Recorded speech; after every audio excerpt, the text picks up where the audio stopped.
భగవద్గీతలో సగం అయిపోయిన తర్వాత అర్జునుడికి డౌట్ వచ్చింది కృష్ణుడి మీద, అసలు ఎవడవయ్యా నువ్వు అన్నాడు. ఇలాంటి మాటలు ఎప్పుడు నీ దగ్గర వినలేదే. వీడు అడగలేదు, వాడు చెప్పలేదు.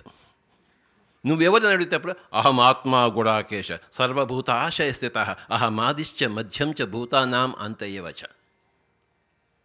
చూసారా, నువ్వు ఎవడవయ్యా అని అడిగినప్పుడు ఏం చెప్పాడు ఆయన? అహం ఆత్మా గుడాకేశ, ఓ నిద్రను జయించినవాడా. నిన్న సముద్ర లక్ష్మణయ్య గారు చెప్పారు, అందరూ మాయలో పడ్డారని చెప్పేసి. అందరూ నిద్రపోతున్నారు, కళ్ళు తెరిచే ఉన్నాయి, సంసారం చేస్తున్నాడు కానీ నిద్రపోతున్నాడు.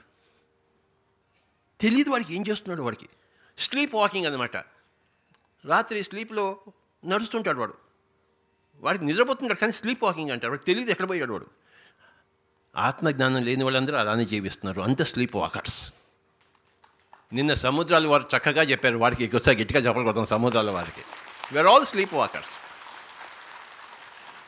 గుర్డియేవ్ అని చెప్పేసి గ్రేట్ మాస్టర్ ఉన్నాడు. ఆయన గ్రేట్ స్టేట్మెంట్ ఏంటంటే, ప్రజలందరూ నిద్రపోతున్నారు, అందరూ నిద్రపోతున్నారు, ఒక ఆత్మజ్ఞానం మట్టికే మేల్కొని ఉన్నవాడు, మిగతా అంతా నిద్రపోతున్నవాడే. కనుక నువ్వెవరివయ్యా అని అడిగినప్పుడు అహం ఆత్మా గుడాకేశ అంటే, ఓ నిద్రను జయించినవాడా. నువ్వు నిద్రను జయిస్తే నేను చెప్పే మాట నీకు అర్థమవుతుంది. నువ్వు నిద్ర లోలుడు అయితే, మాయలో పడిపోయి ఉంటే నేను చెప్పే మాట నీకు ఎలా అర్థమవుతుంది? కనుకే గుడాకేశ అన్నాడు, నిద్రను జయించిన వాడు.